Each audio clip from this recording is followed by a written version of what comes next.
네, 할렐루야. 늦었습니다. 네, 반갑습니다.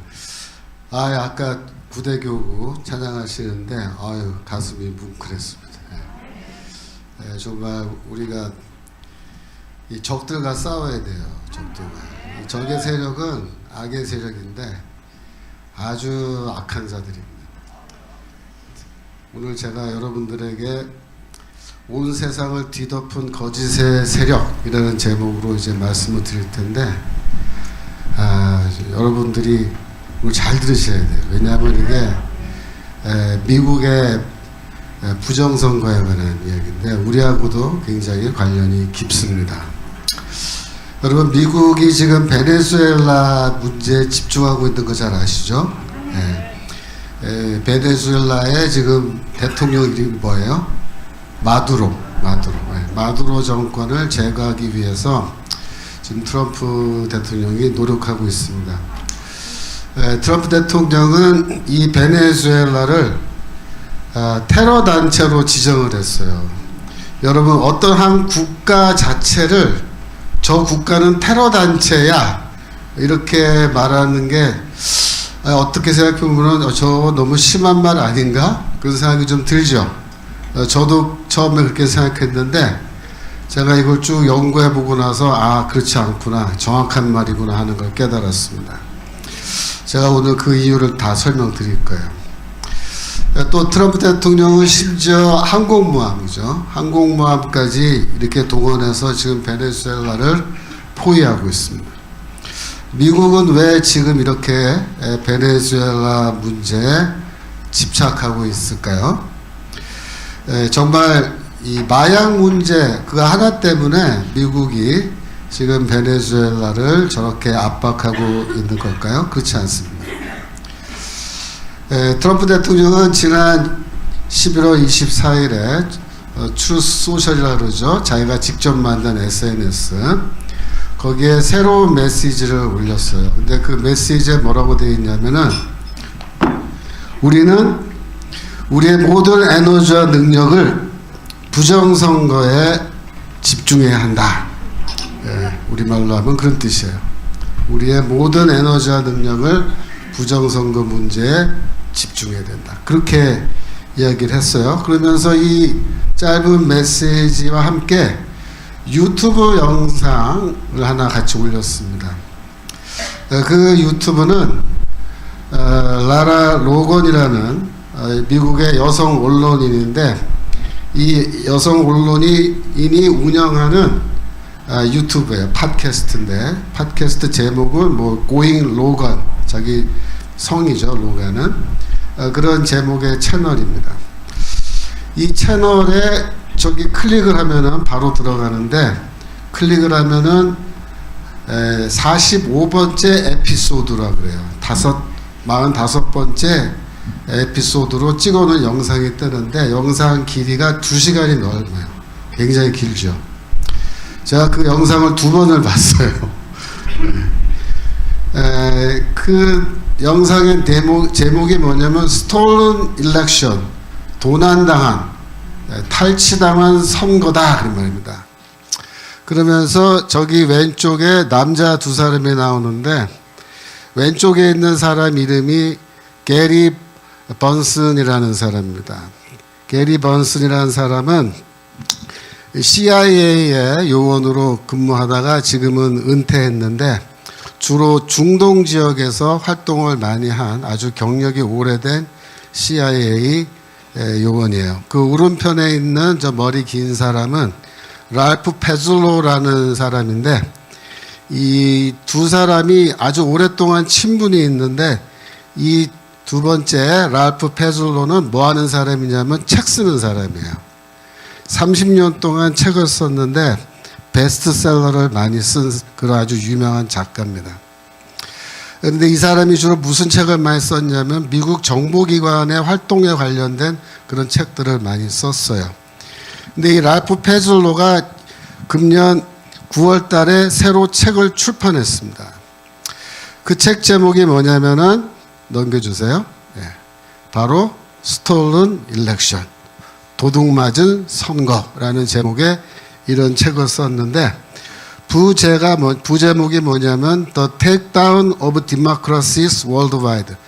전 세계 가운데 민주주의를 이렇게 택다운, 몰락시킨 것.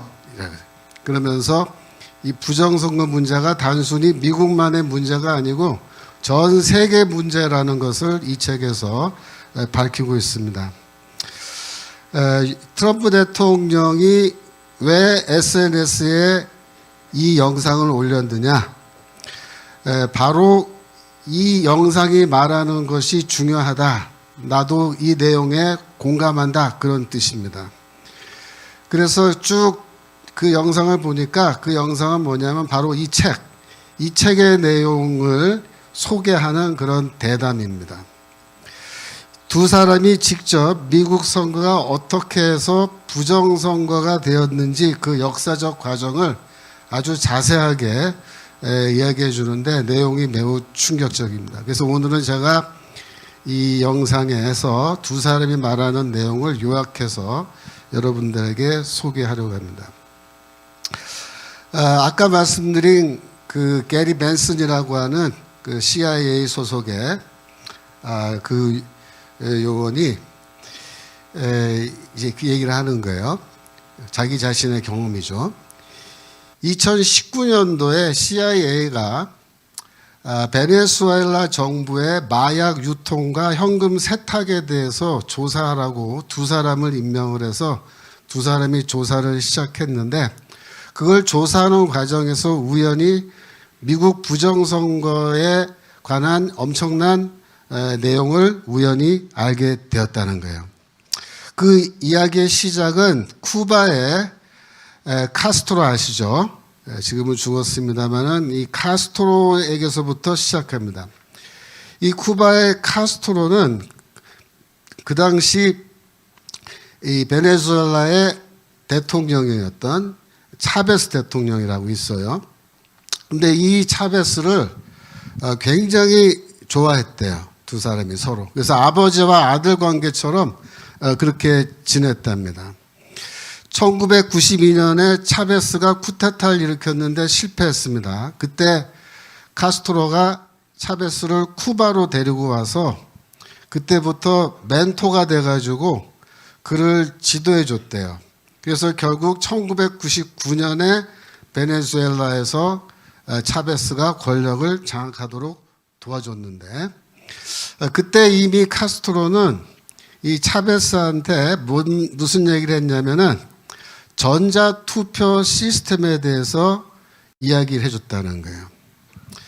이 전자투표 소프트웨어를 개발해서 그거를 활용하면은 얼마든지 선거 결과를 조작할 수가 있고 선거에서 이길 수 있다라는 거를 카스트로가 차베스한테 그때부터 이야기를 했다는 겁니다. 그래서 이 차베스는 이 자기 나라죠. 베네수엘라에 대학교가 하나 있는데 제일 좋은 대학교가 뭐냐면 시몬 볼리바르 유니버시티라는 거예요. 근데 미국의 MIT 아시죠? 공대 유명한 그 공대에 해당할 정도의 그 베네수엘라에서는 유명한 대학인데 그 대학에서 있는 3명의 컴퓨터 전문가들을 프로그래밍 전문가를 섭외했습니다. 첫 번째 사람은 안토니오 무이카라는 사람이고 두 번째가 로저 피냐테라는 사람이고 세 번째가 알프레도 안졸로라는 사람인데 이 세 사람이 이제 뭘 만들었냐면은 이 일렉트릭 보팅 시스템이라고 그래요. 전자 투표 기계를 만들고 거기에 컴퓨터 프로그램을 만들어서 집어넣는 그런 작업을 시작했다는 겁니다. 2004년이 되었을 때 차베스가 국민 여론이 안 좋아서 국민들이 대통령을 소환하는 즉 자리에서 내려와라 라고 하는 투표를 하게 되었는데 그때 차베스는 굉장히 불리한 상황이었다는 거예요. 그래서 뭐 선거에 거의 질 수밖에 없는 상황이었고 지기만 하면은 대통령 자리에서 물러나야 되는데 어떻게 했을까요? 차베스가 바로 아까 그 세 사람이 개발해낸 전자투표 시스템을 도입을 해서 그걸로 투표를 한 거예요. 근데 이 전자투표 시스템을 어떻게 만들었냐면은 이태리에 가서 이 화면 터치를 하는 이렇게 복권 기계가 있대요. 그 복권 기계를 잔뜩 사다가 그거를 개조해서 거기에 프로그램을 집어넣어서 이 전자투표 기계를 만들어서 투표를 했는데 당연히 선거는 어떻게 됐겠어요? 결과 조작해서 차베스가 승리한 겁니다. 승리한.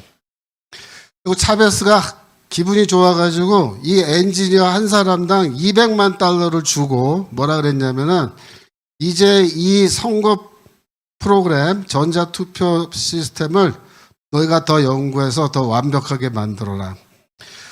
그걸 지시했다는 거예요. 그래서 이 세 사람이 또 열심히 해서 프로그램을 더 업그레이드 시켜 놓으니까 그 다음에 어떻게 했냐면은 이 기계를 남미에 있는 다른 나라에 공급하기 시작한 거예요. 그래서 이 기계가 들어간 나라들마다 어떤 일이 벌어졌냐면 선거에서 좌파들이 승리하기 시작한 겁니다. 대표적인 것이 볼리비아의 경우인데 그다음 넘겨주세요. 볼리비아의 모랄레스라는 사람 생긴 것도 좀 좌파스럽죠. 헤어스타일이. 예. 이 모랄레스를 당선시킨 게 바로 뭐냐? 베네수엘라에서 개발한 바로 전자투표기입니다. 그 다음에 니카라구아의 올테가라는 사람이 대통령이 됐는데 이 사람도 좌파. 전부 다 사회주의다. 그 다음에 아르헨티나의 키치너라는 대통령, 그 부부가 다 대통령 해먹고 그랬는데 이 경우도 전부 다 마찬가지로 베네수엘라산 전자투표기로 투표로 해서 이 좌파들이 다 승리한 겁니다.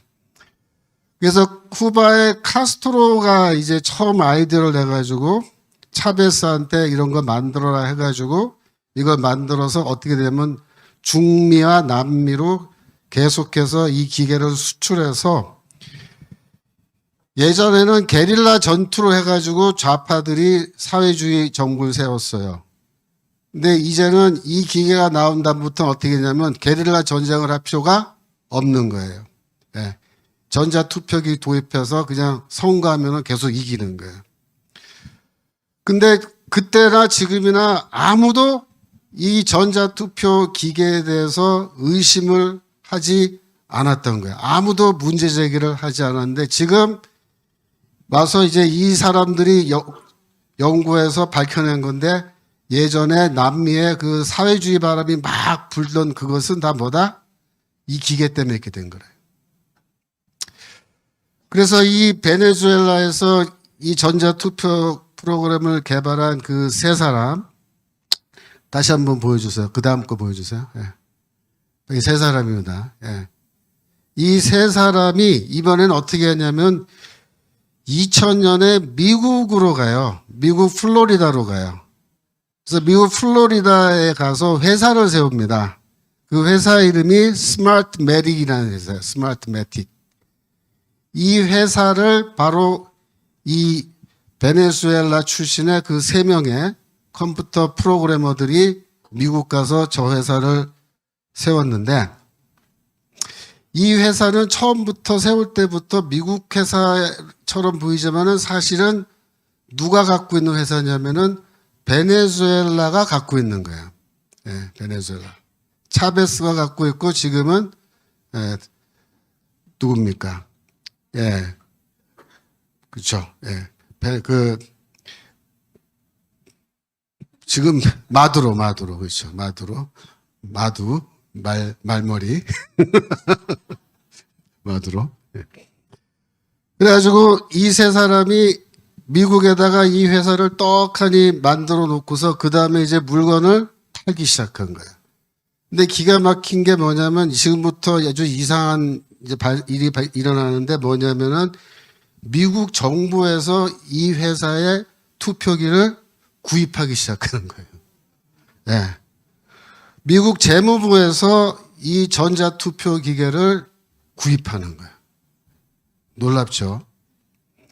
그래가지고 미국의 여러 지역에 이 회사의 투표기가 보급이 되기 시작합니다. 그때 당시에 미국의 베네수엘라에 대사로가 있던 윌리엄 브라운필드라고 하는 사람이 있어요.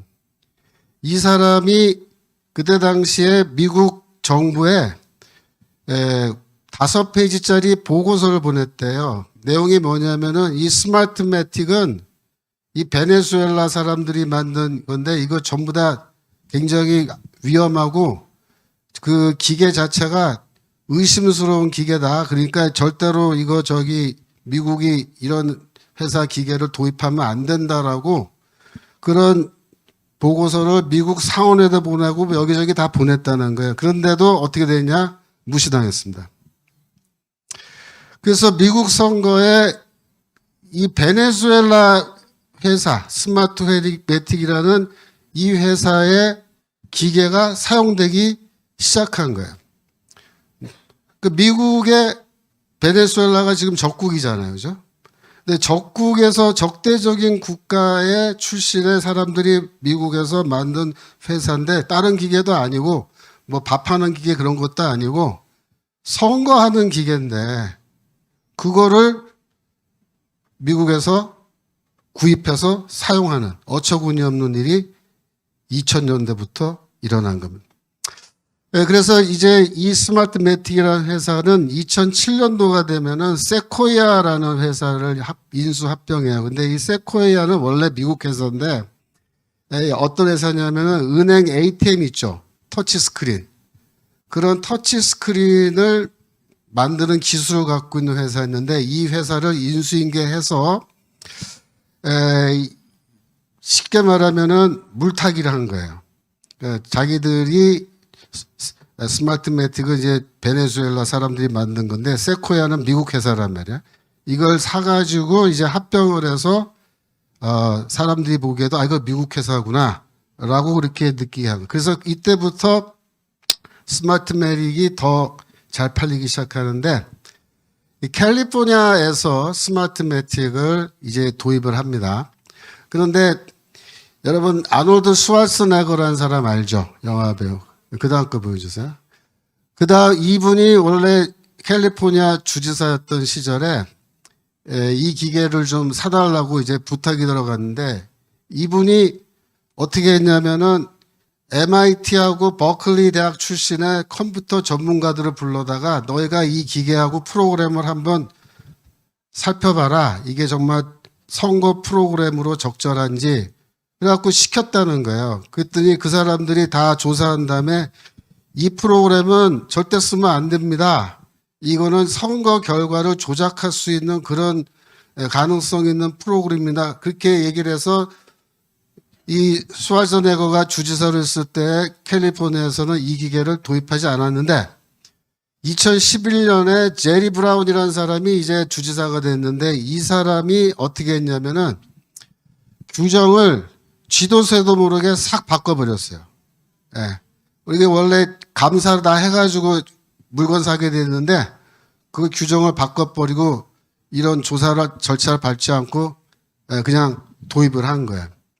그래갖고 캘리포니아는 그때부터 지금까지 이 스마트매틱 기계를 선거 때마다 사용하고 있는 중인 겁니다.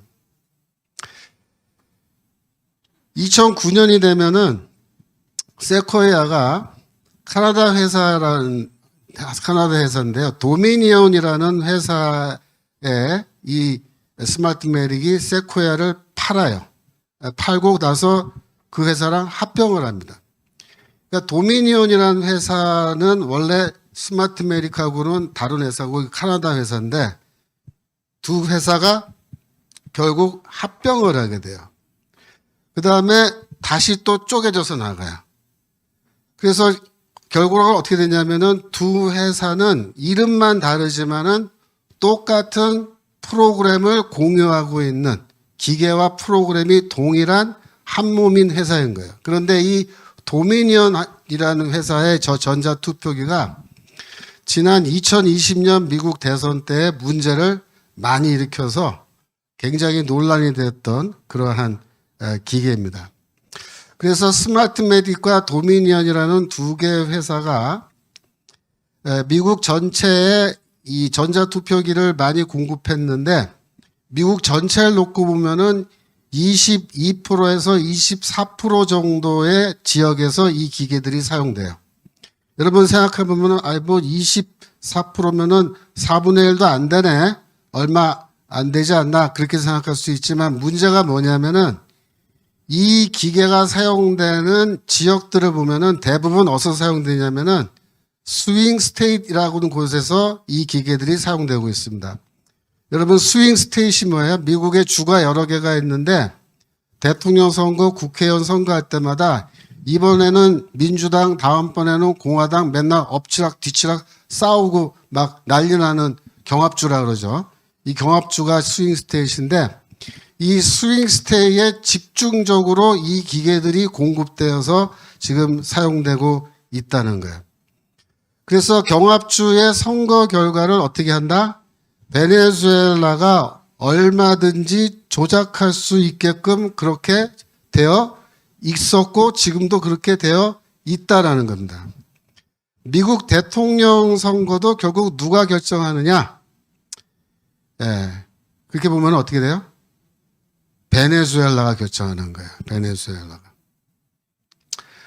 그래서 지난 2020년도에 마두로가 미국 대통령 선거할 때 그때 트럼프가 떨어지고 막 그랬잖아요. 그때 이란의 그 대통령을 베네수엘로 불러가지고 둘이서 같이 그 결과를 봤대요. 이렇게.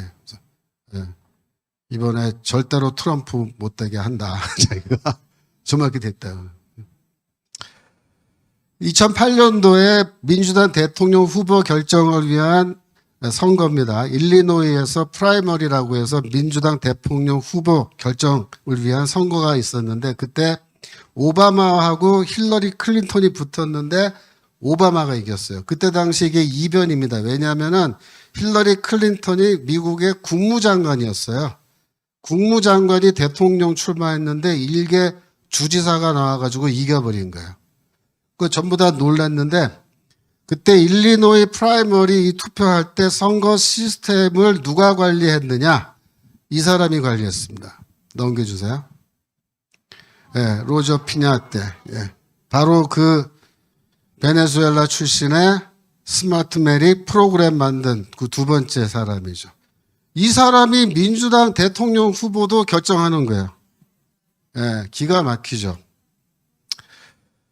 그래서 그 당시에 차베스는 뭐라 그랬냐면은 내가 최초로 미국의 흑인 대통령을 만들 거다라고 측근들에게 떠들었다는 거예요. 근데 정말 그렇게 됐다는 거죠.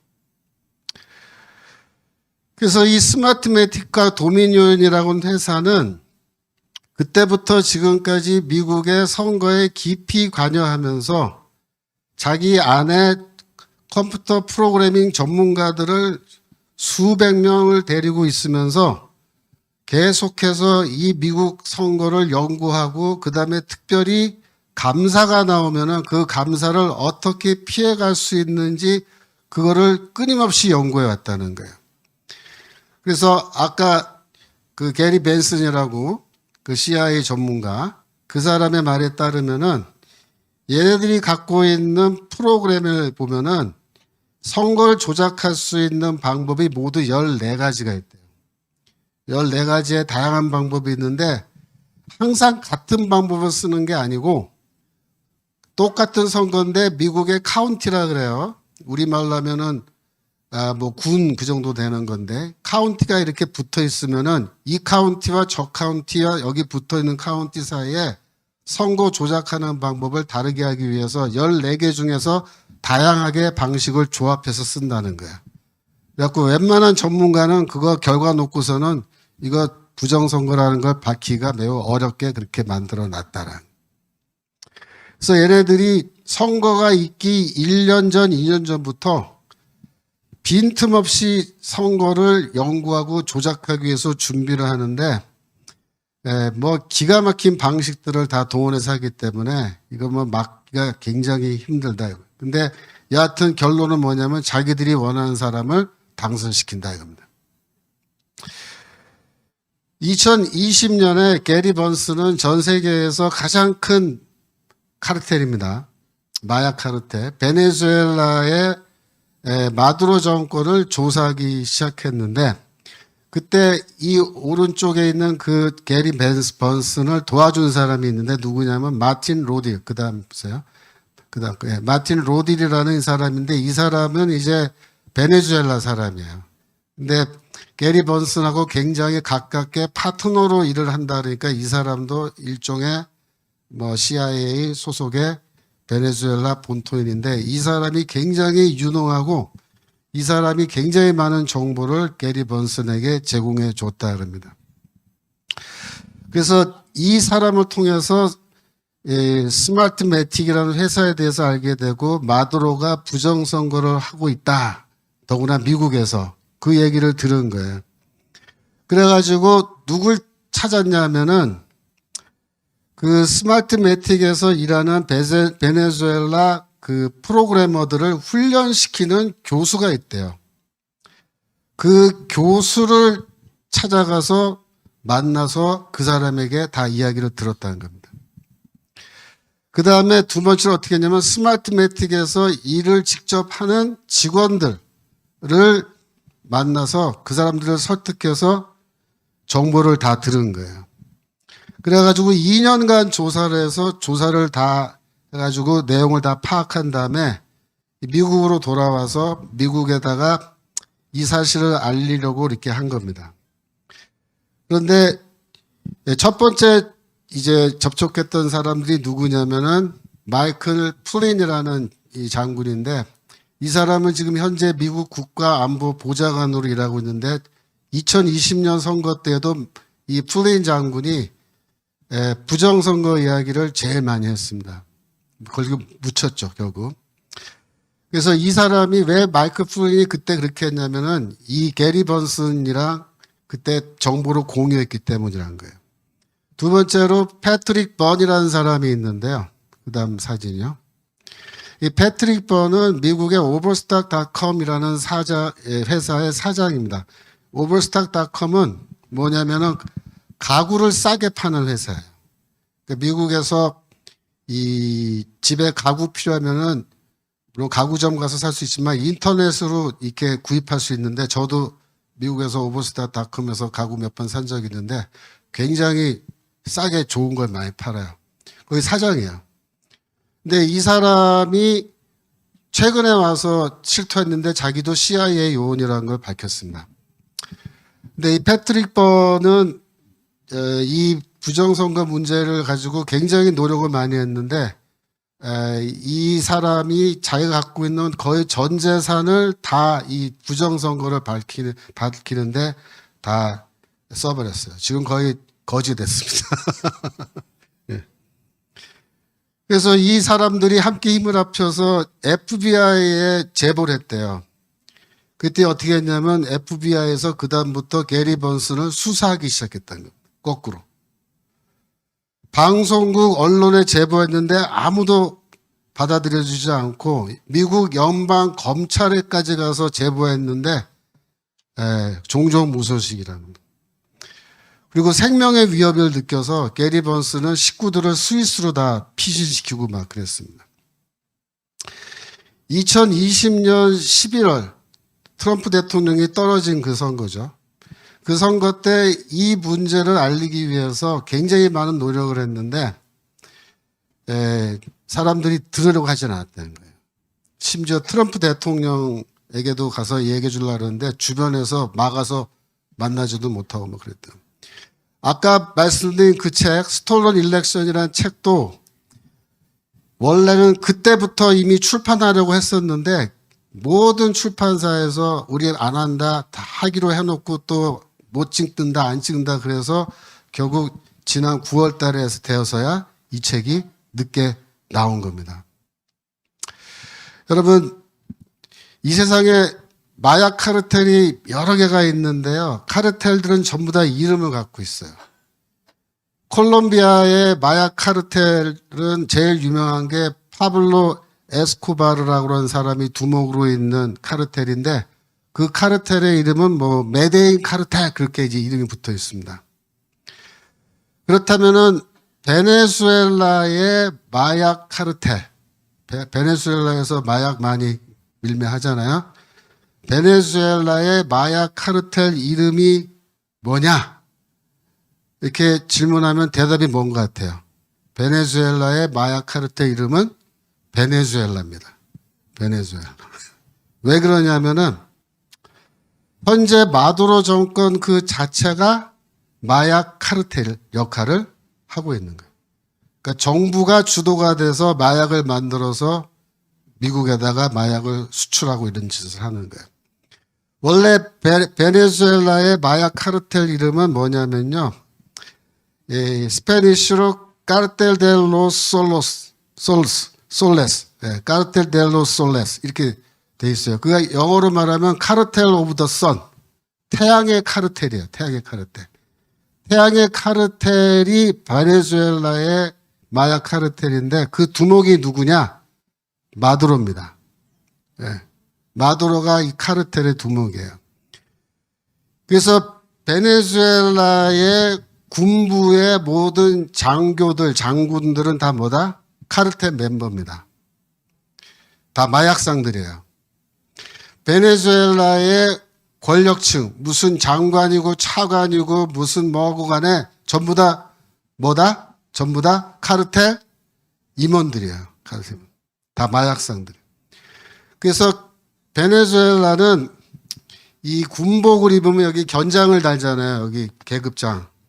이 계급장에 뭘 다냐면 저거 노란색 동그라미 있죠. 저게 뭐냐면요. 태양 마크예요. 태양 마크. 그래서 자기들 카르텔 마크를 여기다가 군인들이 달고 다닌다. 그러니까 군대가 뭐야? 군대가 베네수엘라 군대가 마약 카르텔의 폭력 조직인 거예요. 이렇게 되어 있습니다. 범죄자가 국가를 장악하고 운영하고 있는 나라가 있어요. 어느 나라죠? 대한민국이요? 뭐 틀린 대답은 아닌데. 네. 근데 우리보다 더 심한 나라가 있어요. 베네수엘라. 이 베네수엘라의 문제는 뭐냐면은 이 범죄자들이 국가 권력을 장악하고 있는데 베네수엘라에 원유가 난다는 거예요. 여러분, 세계에서 원유 매장량이 가장 많은 나라가 어느 나라일까요? 바로 베네수엘입니다. 3,033억 배럴입니다. 사우디아라비아보다 매장량이 더 많아요. 그런데 이 많은 원유를 누가 장악하고 있다? 범죄 집단, 마약 카르텔, 태양의 카르텔이 원유를 장악하고 있는 거예요. 그래서 마약 카르텔이 원유를 어떻게 하겠어요? 그러니까 마약 카르텔이 마약을 팔아서 돈도 벌지만 베네수엘라는 마약 카르텔이 뭘 또 팔아요? 원유를 팔아요. 원유를. 그 돈을 누가 가져요? 그 마약 카르텔이 돈을 갖는 거예요. 그래서 이 베네수엘라가 석유를 팔아서 생기는 엄청난 돈으로 뭘 하냐면은 이 비디오 유튜브에 저분들의 주장에 따르면은 지금까지 미국의 정보 계통에 있는 사람들, 외교 계통에 있는 사람들 전부 다 돈으로 매수했다는 겁니다. 지난 20년간. 그래서 자기들이 아무리 베네수엘라의 이 스마트매틱 회사에 대해서 이야기하고 제보해도 꿈쩍도 안 하는 게 그렇다는 거예요. CIA고 FBI고 하여튼 정보기관도 그렇고 며칠 전에 베네수엘라의 이 고위 관리가 한 사람 미국에 체포돼서 마약 유통 혐의로 지금 재판받고 있는데 그 사람이 뭐라고 지금 얘기했냐면은 미국의 상원의원들 중에서 베네수엘라한테 돈 받은 상원의원들 50명의 명단을 공개했다는 설이 있어요. 지금 좀 있으면 아마 터져 나올 거예요. 여러분 쉐브론이라는 회사 아시죠? 쉐브론. 쉐브론은 뭐냐면 미국 가면은 그 주유소에 붙어 있는 마크 쉐브론 알죠? 그 쉐브론이 미국 회사인데 베네수엘라에서 석유를 캐가지고 파는 회사입니다. 그래서 이 쉐브론이 어떤 역할을 하냐면은 미국 안에서 베네수엘라의 그 카르텔들이 활동할 수 있게끔 자금을 제공하고 있다는 겁니다. 그래갖고 공화당이고 민주당이고 할 것 없이 전부 다 이 베네수엘라의 이 석유 카르텔, 마약 카르텔에 의해서 지금 매수되어 있는데 이 두 분이 뭐라고 얘기하냐면은 이 문제를 해결하려면 지금 현재 CIA, FBI는 다 해산해서 없애버려야 되고 새로 다 만들어야 된다. 그렇게 얘기합니다. 심지어 트럼프 행정부 내부의 보좌관들 중에도 부정선거를 덮으려고 하는 사람들이 있는데 굉장히 많다는 거예요. 그래서 이런 사람들도 다 전부 다 그쪽 베네수엘라 돈 받아먹은 놈들일 가능성이 크다 이렇게 말합니다. 2020년도에 트럼프가 대통령 선거에 지고 나서 암만 생각해도 이상한 거예요. 왜냐하면 그날 개표하는데 11시까지 이겼어요. 대부분의 선거 카운티 주에서. 그래갖고 충분히 이겼다고 들어가서 잤단 말이에요. 아침에 일어나 보니까 어떻게 됐어요? 다 뒤집어진 거예요. 근데 어떻게 뒤집어졌냐면 우편 투표함이 도착해서 그걸 공개하면서 이게 다 뒤집어졌단 말이에요. 그래서 트럼프가 이거 이상하다, 이거 좀 조사해야겠다라고 해서 사설 감사기관에다가 이 투표에 대해서 조사해달라고 요청을 한 거예요. 그래갖고 누구한테 부탁했냐면 버클리 리서치 그룹이라고 하는 굉장히 유명한 사설 이 프로그램, 그러니까 이 컴퓨터로 뭐 한 거를 부정한 방식으로 한 거를 다 잡아내는 전문가들이 있는 그런 연구소인데 저기다 돈을 주고서는 사설이니까 그냥 돈 주고서 조사를 시켰다는 거예요. 굉장히 유명한 사설 감사기관인데. 근데 문제는 뭐냐면 나중에 알고 보니까 저 버클리 리서치 그룹이 누구 거냐면요. 쿠바 출신의 스파이가 갖고 있는 거예요. 저것도. 네. 기가 막히죠. 그래서 버클리 리서치 그룹이 그때 당시에 트럼프한테 보고서 써줬는데 뭐라 하냐면 선거 시스템에 아무 문제가 없다. 공정한 선거였다. 이렇게 써준 거예요. 그러니까 심지어 트럼프 대통령도 당하는 거예요. 예? 이 쿠바, 베네수엘라 얘네들한테 당하는 거예요. 이 중국은 베네수엘라와 여러 가지 방면에서 협력하는데 이 부정선거 소프트웨어는 처음 개발은 베네수엘라에서 했는데 나중에 중국도 이 베네수엘라와 합류해서 이 부정선거 기계와 프로그램을 세계적으로 확산시키는데 협력을 했습니다.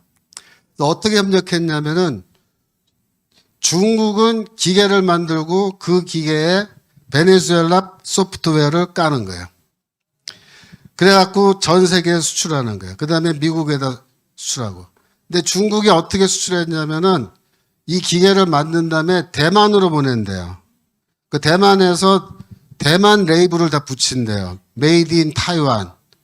그러면 미국에서는 이거 타이완 거니까는 괜찮잖아 하고 수입하는데 그게 중국 거라는 거죠. 거기다가 이제 베네수엘라 전문가들이 만든 프로그램 쫙 깔면은 이제 부정선거 하는 거는 아주 쉬워지는 거죠. 근데 이 중국은 또 이 베네수엘라는 그동안 어떻게 했냐면 세르비아에 서버를 두고 이 모든 기계는 그 모뎀으로 세르비아에 있는 서버와 연결되게끔 그렇게 되어 있다는 거예요. 세르비아는 친중 국가입니다. 그래서 세르비아에 그 서버가 있는데 세르비아 정부가 그 서버를 보호하고 있는 거예요. 그러니까 미국에서 선거를 하는데 모든 정보가 세르비아에 있는 서버로 가고 세르비아에서 그 전문가들이 거기서 다 보고 결정해서 선거 결과 조작해서 선거 결과를 만들어냈다는 겁니다. 그래갖고 아까 말씀드린 그 도미니온이라는 회사 사장, 예, 그 다음 거 보여주세요. 이 사람이 도미니온 회사장인데 존 파울로스라는 사람인데 지금 이름부터 벌써 라틴 아메리카 이름이잖아요. 이 사람이 세르비아의 수도인 벨그레이드에 리서치 센터 갖고 있는데 그 그 리서치 센터에 세르비아 사람, 베네수엘라 출신, 중국 출신의 프로그래머들이 90명이 일을 하고 있대요. 결국은 그 90명이 미국의 스윙 스테이트, 경합주의 모든 결과를 다 만들어내는데 그 경합주에서는 또 뭘 쓰냐면 화웨이, 중국 화웨이 전선망을 쓰고 있기 때문에 곧장 홍콩에 있는 화웨이 본부에서 선거 결과를 다 보고 있다는 거예요. 그러니까 중국과 이 베네수엘라 입장에서는 이 소프트웨어, 전자기기, 전자투표기 이게 핵무기보다 훨씬 더 강력한 무기가 돼가지고 이 세계를 지금 지배하는 무기로 만들어서 지금까지 사용하고 있었다는 겁니다.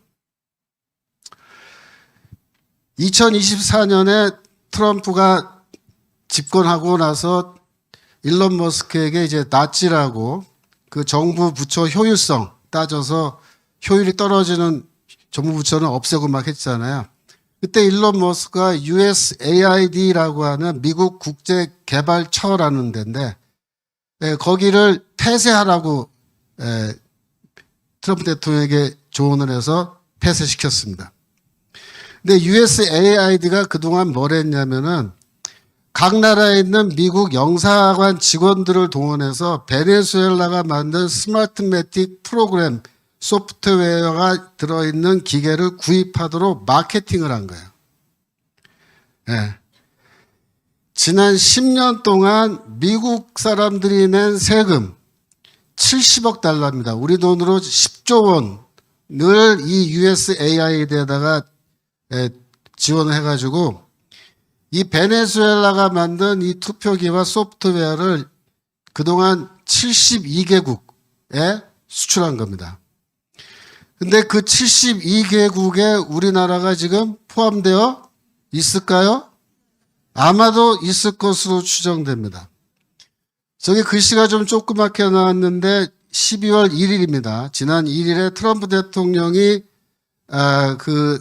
자기 SNS에다 올린 글인데 거기에다가 뭐라고 했냐면은 이 미국의 국민들의 세금을 엄청 갖다가 쏟아부어서 전 세계에 이 부정선거 프로그램을 확산시켰는데 그 나라가 100여 개국이다 그렇게 말하면서 예를 들면 어떤 나라냐 그러면서 무슨 나라 하는데 거기에 사우스 코리아가 지금 들어있어요. 저기 사우스 코리아.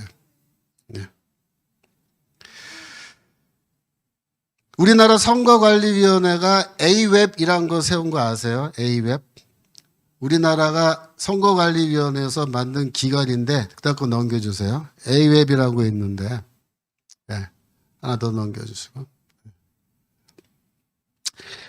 우리나라 선거관리위원회가 만든 A웹이 USAID와 MOU라 그러죠. 양해각서를 체결하고 개발도상국의 전자투표 시스템을 보급하기로 계약 맺은 거예요. 그런데 이 A웹은 우리나라 A웹은 이상하게도 특정 회사하고만 일을 해요. 그 회사 이름이 뭐냐면 미르 시스템스라는 겁니다. 미르 시스템스.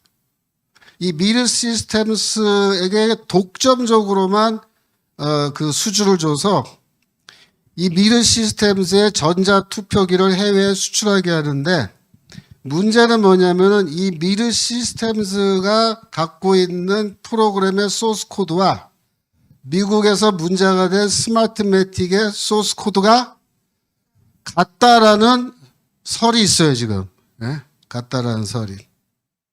머지않아 밝혀질 걸로 좀 봅니다.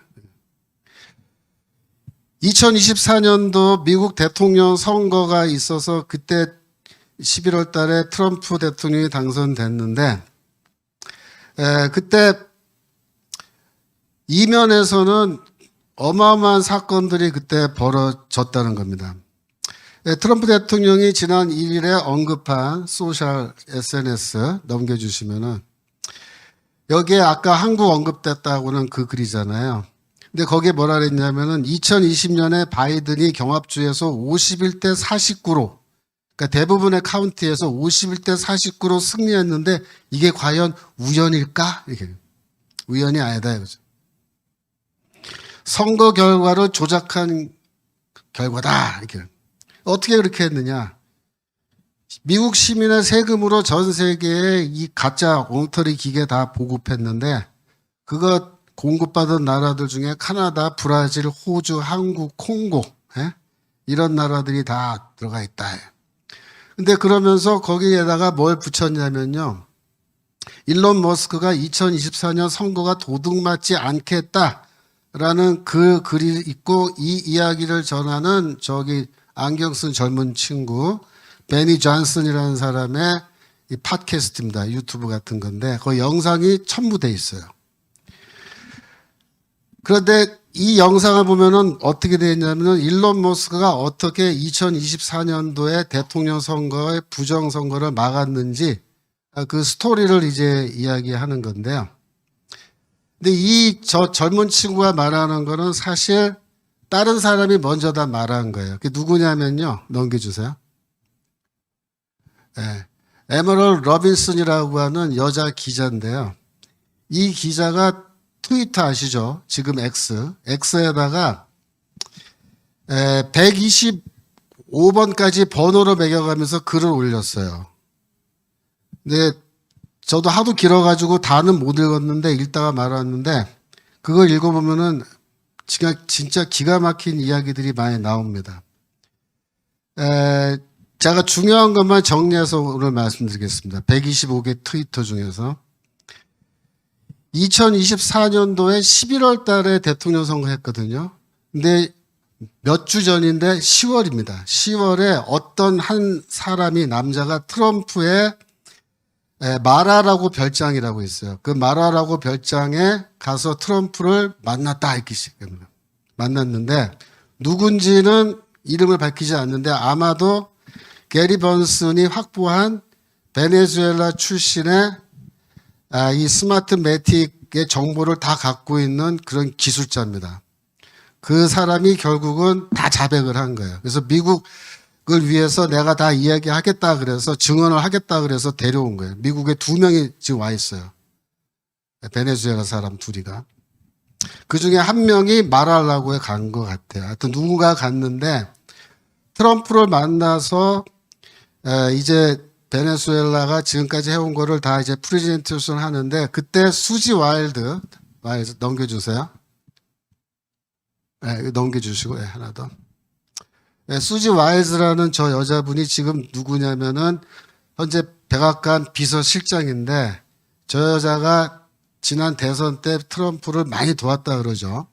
수지 와일드도 그 자리에 함께 있었대요. 그래갖고 부정선거에 대한 이야기를 트럼프와 수지 와일드가 다 들었는데 다 듣고서 이 여자가 어떻게 판단했냐면 이거 너무나 중요한 얘기라서 모든 트럼프 팀 중요한 사람들이 와서 다 들어야 된다. 그래서 사흘 동안 별장에 머물게 하면서 트럼프 팀이 와서 다 얘기를 들었대요.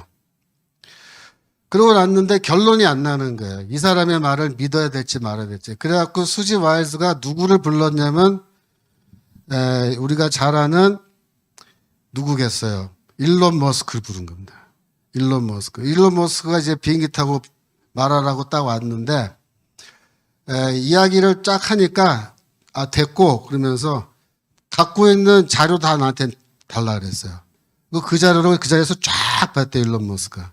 그리고서는 바로 대통령한테 전화해서 문제가 심각합니다. 부정선거 맞습니다라고 이야기를 했다는 겁니다. 그래서 이 머스크가 그 얘기를 하는 바람에 대통령도 이 사람들의 말을 믿게 됐고 2024년 10월 17일입니다.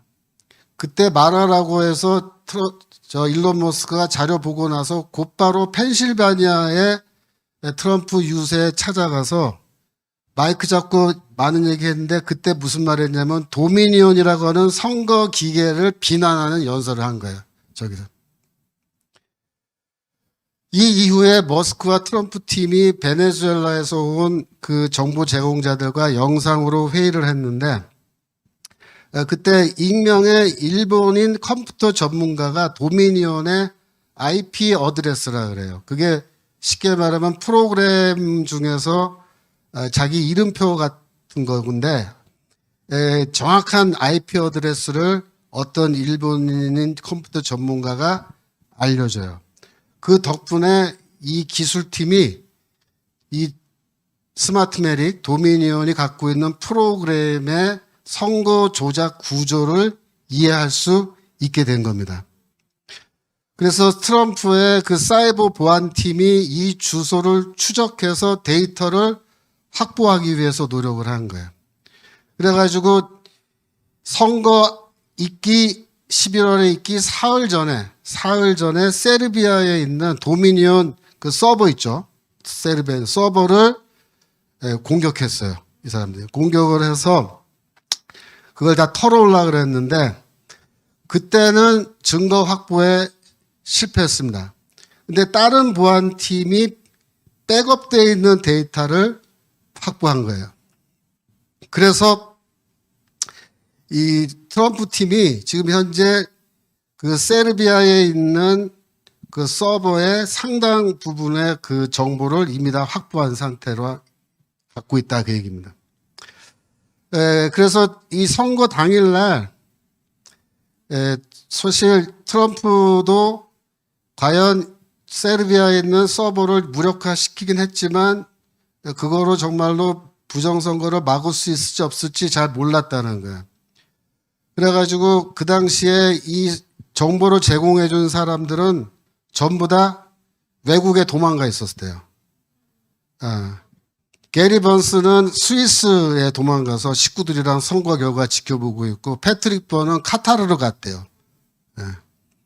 왜냐하면 선거 지면은 자기들은 거의 이제 죽은 목숨을 생각하고 도망가서 이제 안 돌아오려고.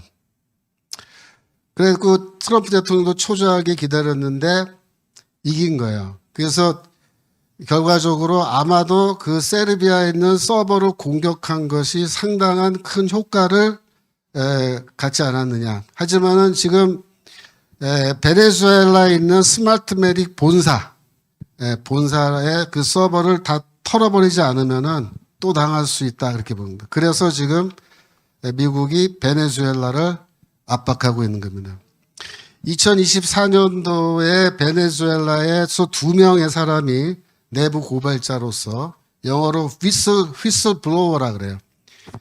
내부 고발자 2명이 이제 미국으로 오게 되는데 이 카르텔들이 벌써 알고 이 2사람을 죽이려고 쫓아오는데 그래서 처음에 스위스로 데려갔대요. 스위스에 숨어 있다가 글로 또 쫓아오니까 어디로 갔냐면은 바하마로 간 거예요. 바하마가 저기 플로리다 반도 아래에 있는 저 섬이에요. 그 섬에 이동시켜서 보호하고 있는데 2025년 금년 2월 달에 바하마 여행 비자가 완료가 돼가지고요. 다시 베네수엘라로 돌아가게 된 거예요. 돌아가면 어떻게 돼요? 카르텔이 바로 죽여버리겠죠. 그러니까 어떻게든 얘네들을 살려야 되는데 살릴 방법이 좀 애매하니까 어떻게 했냐면 저 패트릭 번이라는 사람이 요트를 구해가지고 2월 달에 요트에 태워가지고 플로리다에 미리국 시켰어요. 여러분, 그 정도로 지금 이게 미국의 부정선거 문제가 심각한 겁니다. 심각한 거예요. 패트릭 번은 원래 가구회사 사장이었는데 자기 갖고 있는 돈 8천만 달러 이상을 다 이런 일에 소비해버리고 게리 번스는 자기 집도 은행에 담보 잡고서 그 돈으로 지금 이 운동, 부정선거 운동하는데 둘 다 파산 상태인데 아직 뭐 정부로부터 단 한 푼의 돈도 보상받지 못했다. 그래서 금년도 4월에 트럼프 대통령이 이 선거 조작을 조사하는 태스크포스를 만들었는데 미국 법무부, CIA 등등 그런 데서 이 요원들을 뽑아가지고 조사하라고 시켰더니 얘네들이 다 안 하는 거예요. 수사를 아예 안 하는 거예요. 그래서 뭐라 하냐면은 정보기관이 너무나 많이 썩어 있어서 선거 조작을 수사할 의지조차 없다는 거를 트럼프 대통령이 금년 깨달은 거예요. 그래서 털시 게버드라고 DNI 미국 정보국 수장을 불러서 네가 정말 신뢰할 수 있는 사람으로 조사팀을 새로 구성해라 라고 해가지고 그 사람들이 구성돼서 금년 6월 그 사람들이 이제 새로 수사를 시작했어요. 조사를 시작했어요. 근데 그 내부 고발자 2명은 이게 미국에서 진척이 안 되니까 6월 달에 미국을 떠나려고 그랬대요. 그런데 하여튼 새로 만든 팀이 조사를 해서 7월 달에 보고서가 완성돼서 트럼프 대통령에게 제출된 겁니다. 넘겨주시고. 그래서 지금은 미국의 부정선거 수사의 칼자루를 트럼프 대통령이 쥐게 되었던 겁니다.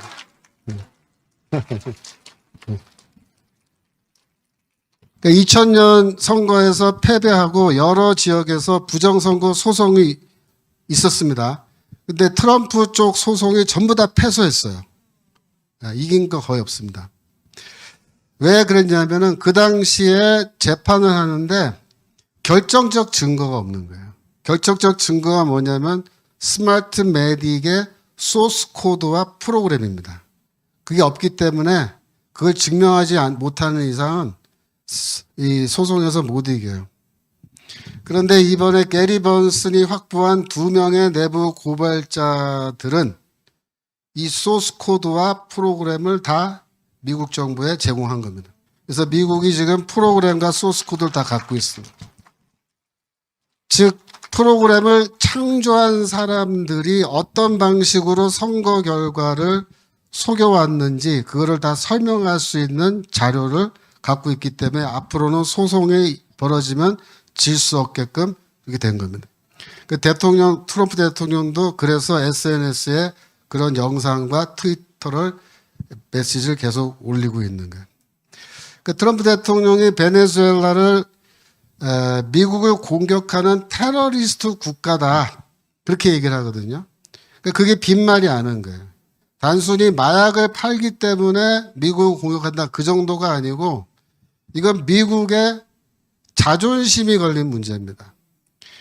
베네수엘라라고 하는 저 나라가 지금 제대로 먹고 살지도 못하는 국민들, 먹여 살리지도 못하는 그런 엉터리 나라가 미국의 대통령 선거와 국회의원 선거 모든 선거를 어떻게 쥐락펴락하고 있는 거야.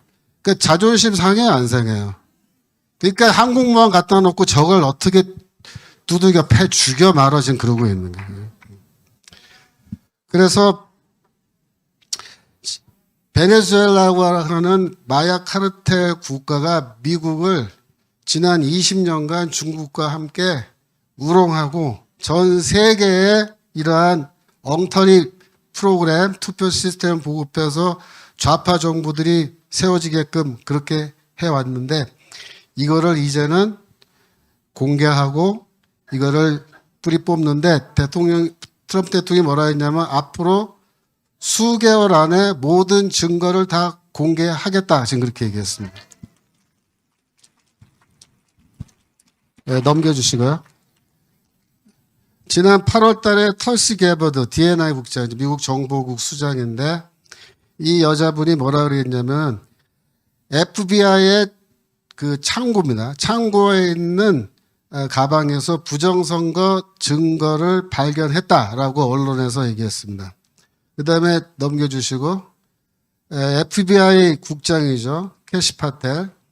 에포크타임스와의 인터뷰에서 뭐라고 얘기했냐면은 이 털시 게버드 말이 맞다. 내가 FBI 창고에 들어가서 자료를 다 뒤졌더니 2020년 선거에 부정선거 증거들이 확보되어 있는 것을 발견했는데 중국이 미국 선거에 개입한 증거가 있다. 그런데 FBI가 스스로 이거를 공개하지 않고 숨겼다. 이번에 정권이 바뀌었기 때문에 우리도 알게 됐지 만약에 이번에도 민주당이 이겼으면은 이거는 영원히 역사 속에서 묻힐 뻔했는데 이제 우리가 이걸 공개하겠다 이렇게 얘기한 겁니다. 여러분 이 정도로 지금 미국도 굉장히 혼란스럽고 미국도 부정선거 문제가 어마어마하게 역사도 깊고 뿌리가 깊고 미국도 많이 망가져 있는 겁니다. 미국이 부정선거가 이렇게 심각한 걸 넘어서서 전 세계적으로 아까 말씀드린 것처럼 100여 개 국가에 이런 잘못된 선거 프로그램이 다 유포되어 있고 우리도 예외는 아닌데 전 세계적으로 지금 이러한 악의 세력들이 이러한 거짓, 음모, 그죠? 이런 거를 사용해서 이 세상을 완전히 어지럽히고 있었던 거예요. 이 부정선거 문제는 사실 우리도 빨리 해결되기를 원하는 문제인데 이 부정선거 문제는 우리 대한민국만의 문제가 아닙니다. 이거는 전 세계적 문제고 이거는 세계에서 가장 힘 있는 나라라고 하는 미국조차도 이 거짓과 속임수에 의해서 부정선거가 지난 20년 동안이나 있었는데 지금 와서 이게 전모가 조금씩 드러나고 있는 겁니다. 여러분 이 싸움, 부정선거를 밝히기 위한 이 싸움은 어떤 싸움이냐면은 거짓과 진실이 맞붙어 싸우는 그런 싸움인 겁니다. 이 싸움은 거짓과 진실의 싸움이고 선과 악의 싸움이에요. 그래서 우리는 어느 편입니까? 우리는 선의 편이고 우리는 진실의 편이고 우리는 진리의 편인 것입니다.